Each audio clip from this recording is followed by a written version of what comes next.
Like and subscribe for more educational content.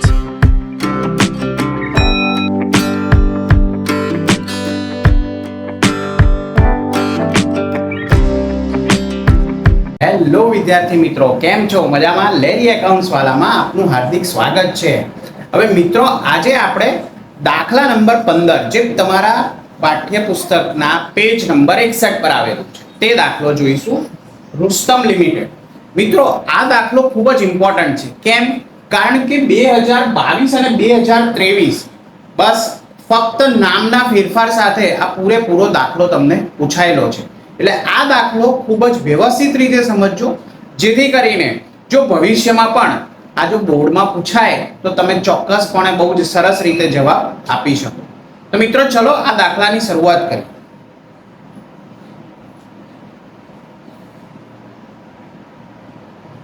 વલસાડના Rustam limited કંપનીએ 10/1 એવા 2,40,000 ઇક્વિટી શેર દીઠ 70 ના પ્રીમિયમથી બહાર પાડ્યા છે।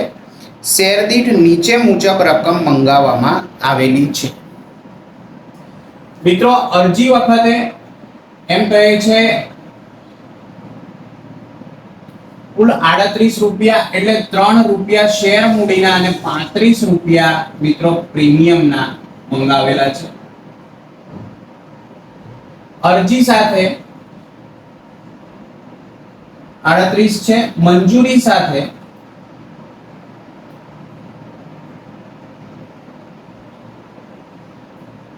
28 રૂપિયા છે, એટલે એ પણ 25 પ્લસ 3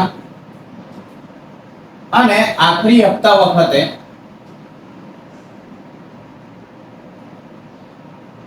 ₹14 મંગાવેલા છે, એટલે 10। મિત્રો, અહીંયા કુલ 10 રૂપિયા શેર મૂડીના છે અને પ્રીમિયમના કુલ 70 રૂપિયા છે। હવે મિત્રો, આમાં એવું કીધેલું છે કે જહાંગીરે ધારણ કરેલા 2000 શેર ઉપર મંજૂરી અને આખરી હપ્તાની રકમ સિવાય બાકીના બધા જ શેર પર પૂરેપૂરી રકમ મળી ગઈ હતી। કંપનીએ યોગ્ય કાર્યવાહી બાદ જહાંગીરના શેર જપ્ત કર્યા। આ શેર 40% પ્રીમિયમે પૂરા ભરાયેલા તરીકે જોસફને ફરીવાર વેચવામાં આવ્યા। મિત્રો, અહીંયા કેટલી અરજીઓ મળી છે તે અંગે કોઈ જ આપણને વસ્તુ કીધેલી નથી, માટે આપણને પૂરેપૂરી અરજીઓ મળી છે તે પ્રમાણે જ આપણે ગણતરી કરીશું। મિત્રો, આપણી આમનોંધો આપણે સ્ટાર્ટ કરીએ। હવે પહેલી આમનોંધ મિત્રો થશે બેંક ખાતે ઉધાર। મિત્રો, રકમ આવશે કે 2,40,000 ગુણ્યા 38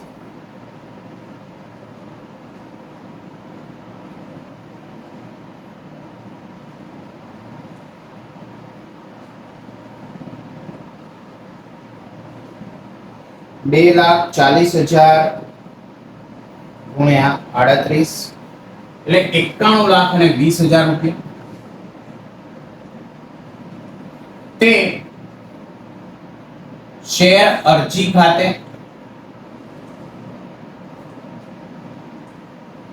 91,20,000। હવે મિત્રો, બીજી આમનોંધમાં આપણે જે શેર અરજીના નાણાં મળ્યા છે તેને આપણે શેર મૂડી ખાતે ટ્રાન્સફર કરીશું, માટે શેર અરજી ખાતે ઉધાર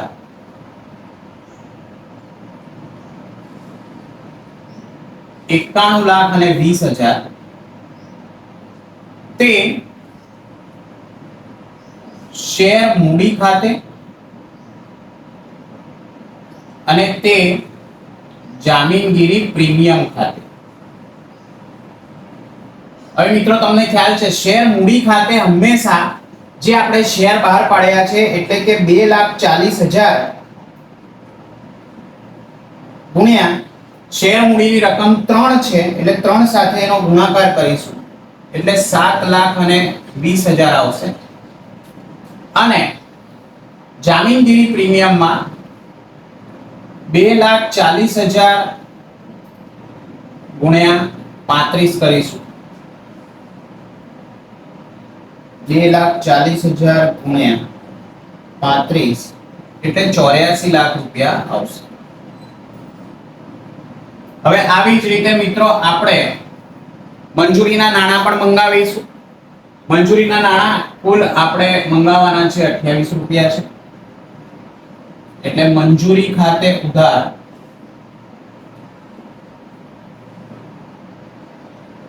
તે શેર મૂડી ખાતે અને તે જામીનગીરી પ્રીમિયમ ખાતે. હવે મિત્રો જામીનગીરી પ્રીમિયમના તમને ખ્યાલ છે 2,40,000 ગુણ્યા 3 એટલે કે એ 7,20,000 એ તો શેર મૂડીના છે અને કુલ 67,20,000 રૂપિયા છે. એટલે 2,40,000 ગુણ્યા 25 એટલે કે 60 લાખ રૂપિયા જામીનગીરી પ્રીમિયમના છે. હવે મિત્રો આપણને જ્યારે નાણાં મળશે તો મિત્રો અહીંયા આપેલું છે આપણને કે 2,000 શેર ઉપર 2,000 શેર ઉપર આપણને નાણાં મળતા નથી. એ મિત્રો તમે જોઈ શકો છો જહાંગીરે ધારણ કરેલા 2,000 શેર ઉપર. એટલે મિત્રો અહીંયા આપણને જે પૈસા મળશે બેંક ખાતે ઉધાર એ 2,38,000 ઉપર 28 રૂપિયા લેખે મળશે. નહીં મળે એને આપણે લખીશું બાકી હપ્તા ખાતે 2,000 ગુણ્યા 28 એટલે 56,000 રૂપિયા આપણને નહીં મળે. એટલે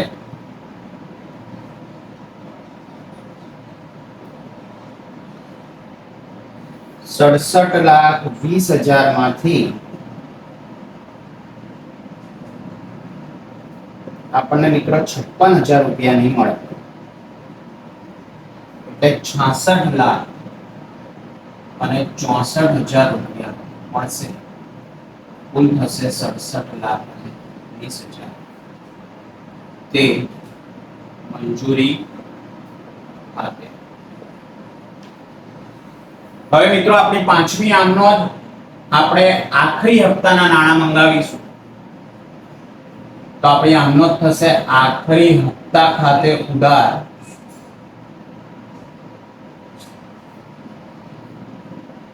તે શેર મૂડી ખાતે અને તે જામીનગીરી પ્રીમિયમ ખાતે. હવે મિત્રો કુલ આપણે 2,40,000 ઉપર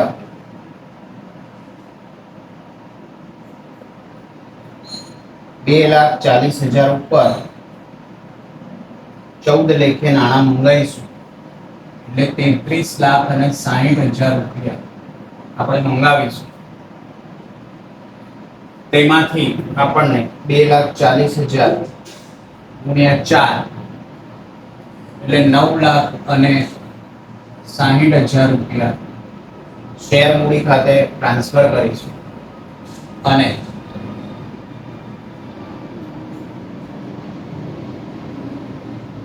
બાકીના જે 33,60,000 એટલે કુલ 24,00,000 જામીનગીરી પ્રીમિયમ છે. હવે અહીંયા મિત્રો આપણે આખરી હપ્તાના નાણાં મંગાવીશું. આખરી હપ્તામાં પણ જહાંગીર જેના 2,000 શેર છે તે પૈસા ભરશે નહીં. એટલે આપણે આમનોંધ થશે બેંક ખાતે ઉધાર બાકી હપ્તા ખાતે ઉધાર 2,000 ગુણ્યા 14 એટલે 28,000 રૂપિયા નહીં મળે. કુલ 33,60,000 માંથી આપણને 28,000 રૂપિયા નહીં મળે. એટલે 33,32,000 રૂપિયા મળશે. તે આખરી હપ્તા ખાતે 33,60,000। હવે મિત્રો આ જ શેર આપણે જપ્ત કરીશું એટલે શેર મૂડી ખાતે ઉધાર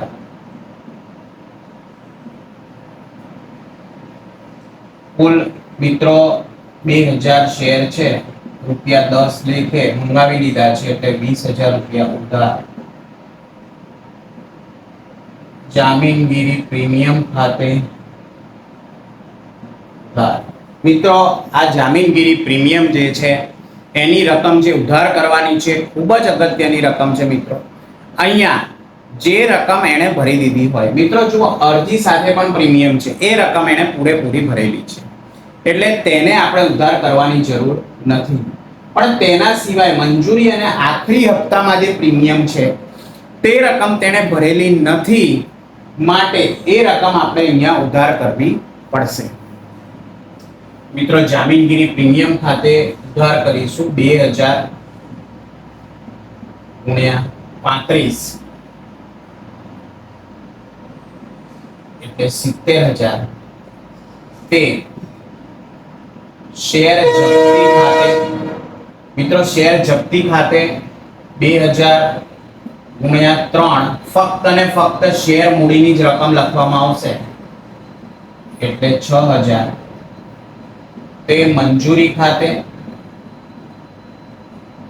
અને તે આખરી હપ્તા ખાતે જેણે ભર્યા નથી। મિત્રો મંજૂરી ખાતે એની રકમ ડાયરેક્ટ આપણે અહીંયા થી લઈ શકીશું 56,000 અને 28,000। હવે મિત્રો આ શેર આપણે બહાર પાડ્યા છે અને એ પણ આપણે પ્રીમિયમ થી બહાર પાડ્યા છે। 40% પ્રીમિયમ મિત્રો આપણે લીધેલું છે।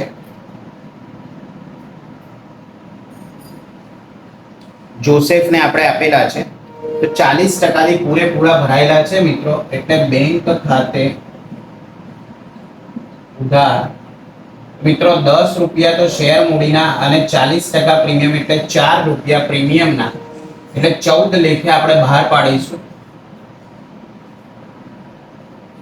તો 2000 શેર ગુણ્યા 14 લેખે આપણને પૈસા મળશે તે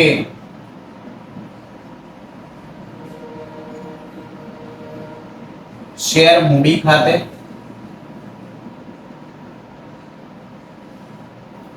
મિત્રો 2000 ગુણ્યા 10 એટલે 20,000 અને તે જામીનગીરી પ્રીમિયમ ખાતે 8,000। આના સિવાય મિત્રો હવે જે આપણી શેર જપ્તીની રકમ છે એ કુલ વપરાઈ નથી, માટે પૂરેપૂરી રકમ આપણે મૂડી અનામત ખાતે ટ્રાન્સફર કરીશું તો આપણી આમનો થશે શેર જપ્તી ખાતે ઉધાર 6,000 અને તે મૂડી અનામત ખાતે 6,000। મિત્રો અહીંયા આપણો આ દાખલો કમ્પ્લીટ થાય છે। આ દાખલામાં ખાસ અગત્યની વસ્તુ આ હતી કે અરજી વખતે, મંજૂરી વખતે અને આખરી હપ્તા વખતે ત્રણે વખતે આપણને પ્રીમિયમની રકમ આપેલી છે, બરાબર, અને એમાં મંજૂરી અને આખરી હપ્તાની રકમ વ્યક્તિ ભરતો નથી। ત્યારે અહીંયા જ્યારે શેર જપ્તી કરીએ આપણે ત્યારે એની નોંધ શું થાય છે, જામીનગીરી પ્રીમિયમ કયું ઉધારવામાં આવે છે એ રકમની ખાસ આપણે નોંધ કરવાની છે। મિત્રો આ શેર જપ્તી માટેનો એક સ્પેશિયલ વિડિયો બનાવેલો છે, એની અંદર બધી જ વિગતો તમને સમજાયેલી છે। કદાચ જો તમે ના જોયો હોય વિડિયો તો ખાસ એ વિડિયો તમે જોઈ લેજો। આપના મિત્રોને શેર કરતા રહો વધુ ને વધુ અને ચેનલને લાઈક અને સબસ્ક્રાઇબ કરતા રહો। Thank you very much.